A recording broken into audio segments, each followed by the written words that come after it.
Em seguida, Jesus ia de cidade em cidade, de aldeia em aldeia, proclamando e anunciando a boa nova do reino de Deus. Acompanhavam-no os 12 e algumas mulheres que tinham sido curadas de espíritos malignos e de enfermidades. Maria, chamada Madalena, da qual tinham saído 7 demónios, Joana, mulher de Cusa, administrador de Herodes, Susana e muitas outras que os serviam com os seus bens.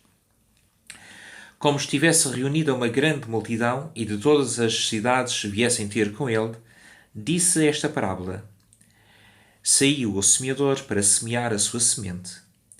Enquanto semeava, uma parte da semente caiu à beira do caminho, foi pisada e as aves do céu comeram-na. Outra caiu sobre a rocha e, depois de ter germinado, secou por falta de umidade. Outra caiu no meio de espinhos e os espinhos, crescendo com ela, sufocaram-na. Uma outra caiu em boa terra e, uma vez nascida, deu fruto centuplicado. Dizendo isto, clamava: Quem tem ouvidos para ouvir, ouça. Os discípulos perguntaram-lhe o significado desta parábola. Disse-lhes: A vós foi dado conhecer os mistérios do reino de Deus, mas aos outros fala-se-lhes em parábolas, a fim de que, vendo, não vejam e ouvindo, não entendam. O significado da parábola é este: a semente é a palavra de Deus. Os que estão à beira do caminho são aqueles que ouvem, mas em seguida vem o diabo e tira-lhes a palavra do coração, para não se salvarem acreditando. Os que estão sobre a rocha são os que, ao ouvirem, recebem a palavra com alegria. Mas como não têm raiz, acreditam por algum tempo e afastam-se na hora da provação. A que caiu entre espinhos são aqueles que ouviram, mas indo pelo seu caminho, são sufocados pelos cuidados, pela riqueza, pelos prazeres da vida e não chegam a dar fruto. E a que caiu em terra boa são aqueles que, tendo ouvido a palavra com um coração bom e virtuoso, conservam-na e dão fruto com a sua perseverança. Ninguém acende uma candeia para a cobrir com um vaso ou para a esconder debaixo da cama, mas coloca-a no candelabro para que vejam a luz aqueles que entram. Porque não há coisa oculta que não venha a manifestar-se, nem escondida que não se saiba e venha à luz. Vede, portanto, como ouvis, porque àquele que tiver ser-lhe-á dado, mas àquele que não tiver ser-lhe-á tirado, mesmo o que julga possuir. Sua mãe e seus irmãos vieram ter com ele, mas não podiam aproximar-se por causa da multidão. Anunciaram-lhe: Tua mãe e teus irmãos estão lá fora e querem ver-te. Mas ele respondeu-lhes: Minha mãe e meus irmãos são aqueles que ouvem a palavra de Deus e a põem em prática. Certo dia, Jesus subia com os seus discípulos para um barco e disse-lhes: Passemos à outra margem do lago. E fizeram-se ao largo. Enquanto navegavam, adormeceu. Um turbilhão de vento caiu sobre o lago e eles ficaram inundados e em perigo. Aproximaram-se dele e, despertando-o, disseram: Mestre, mestre, estamos perdidos. E ele, levantando-se, ameaçou o vento e as águas, que se acalmaram, e veio a bonança.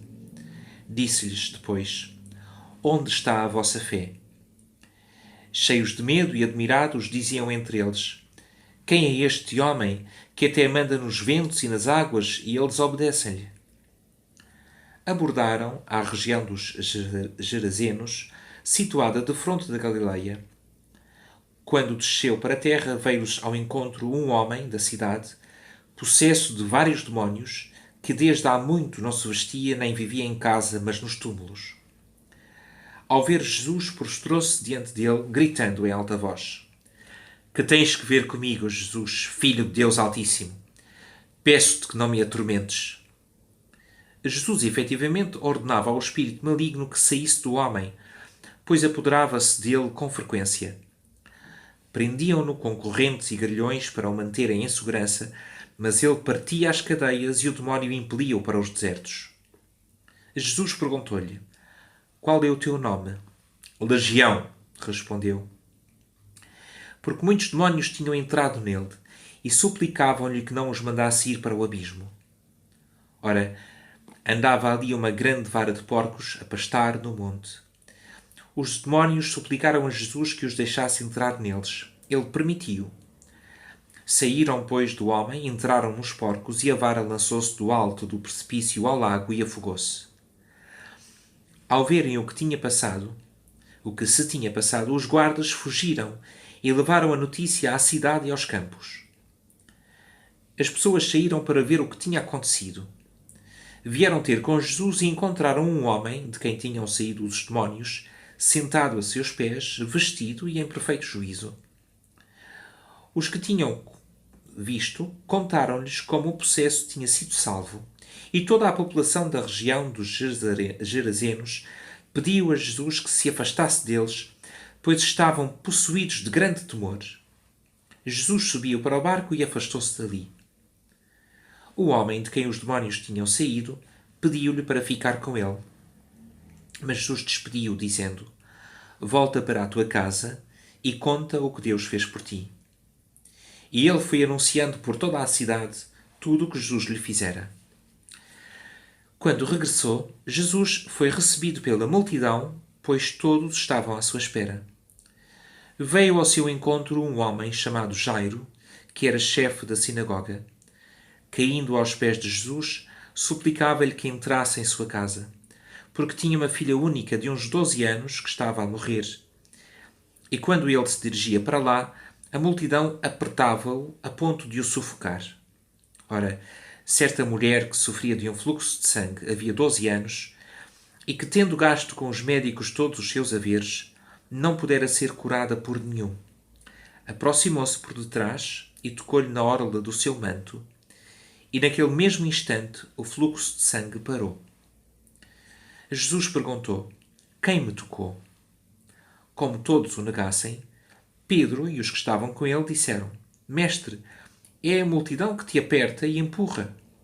Jesus insistiu: Alguém me tocou, pois senti que saiu de mim uma força. Vendo que não tinha passado despercebida, a mulher aproximou-se e, a tremer e lançando-se aos pés de Jesus, contou diante de todo o povo por que motivo lhe tinha tocado e como ficara imediatamente curada. Disse-lhe Jesus: Filha, a tua fé te salvou. Vai em paz. Ainda ele estava a falar, quando alguém da casa do chefe de sinagoga veio dizer: A tua filha morreu. Não continuas a incomodar o mestre. Mas Jesus, que tinha ouvido tudo, respondeu: Não tenhas receio. Crê somente e ela será salva. Ao chegar a casa, não deixou entrar ninguém com ele, a não ser Pedro, João e Tiago, assim como o pai e a mãe da menina. Todos a choravam e pranteavam. Jesus disse: Não choreis, porque ela não está morta, mas dorme. E por saberem que ela tinha morrido, troçaram de Jesus. Mas ele, tomando-a pela mão, chamou-a, dizendo em alta voz: Menina, levanta-te. O espírito voltou-lhe e imediatamente se levantou. Jesus mandou que lhe dessem de comer. Os pais ficaram estupefactos e ele ordenou-lhes que não dissessem a ninguém o que tinha acontecido.